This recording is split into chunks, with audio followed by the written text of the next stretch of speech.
Hi, Wycliffe Barrett, Xplane Dedicated. I'm going to talk about GBPro. See you right after the intro. November 1 Bravo, good afternoon to you. Report Roasted. 2,000 feet. Well, GBPro by Tony Roblewski, I did a review last week, and it turned out that when Tony viewed the video that there was something not quite right with what he was seeing. And it turned out that even though I thought I'd installed GBPro, and there were certainly an awful lot of buildings in that video, they were the wrong buildings. And it took us quite some time to figure out what was going on, and there was a bit of a problem, and there was quite some discussion took place last Saturday morning. You might have seen that on Xplane Dedicated on the Facebook page.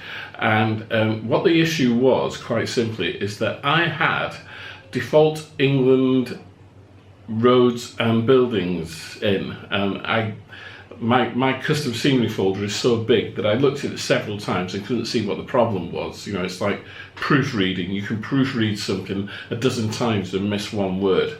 So Tony eventually figured out what the problem was, and we took out the default England building and roads feature that I had, and it was perfect. Okay, absolutely perfect.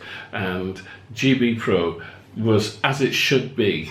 There's still a couple of things. I mean, in Tony's on the page, Tony says, you know, you'll see McDonald's and Lidl's and Burger King.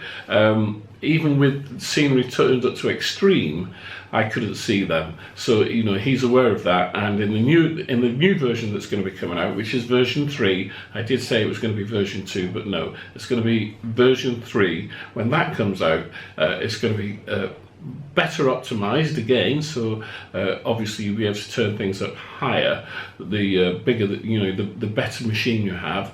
And also he's going to make sure that there's lots of McDonald's and Burger Kings everywhere.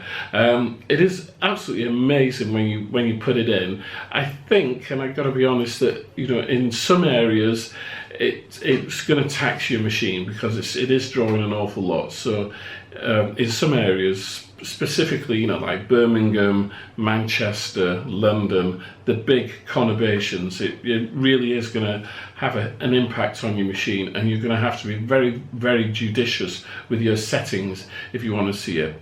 Once again, it is VFR scenery, so when you're flying VFR or below, say, 5,000 feet, it looks breathtaking. It really does look amazing. Once you get above that, of course, then you're not really bothered. So if you're flying airliners, really the only great difference you're going to see is like on takeoff and approach into any of the UK airports.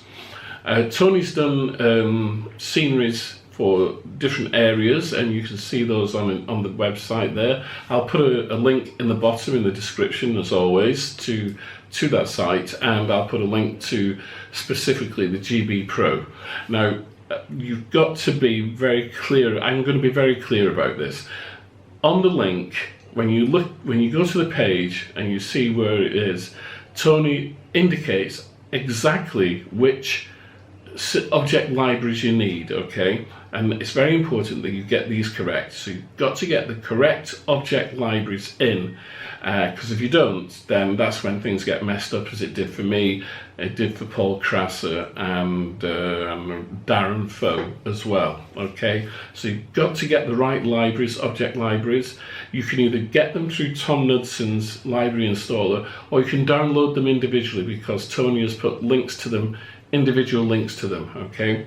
One thing I will tell you, that there are 2 FF sceneries, FF, can't remember, but you've got FF extended LOD, and then you've got FF world objects.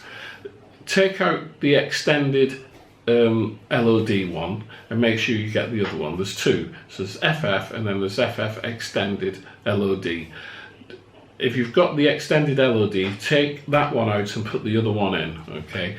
And I think that's about it. I hope I've clarified all of that, because I put up the review video last week, and I thought it looked great, and it did look great, but it was the wrong buildings, and then trying to sort all that out got into a right mess. But that was more to do with my custom scenery folder and my scenery ini file than anything else, and we sorted that out and it looks perfect. Okay, so go get it, it's free, and we'll see you all soon. I got a busy week this week. I really hope I'm going to get some flying in, but we shall see. You all take care, give me a thumbs up, smash the thumbs up button, share the video, and don't forget, please subscribe, and I'll see you soon. Cheerio. Yeah.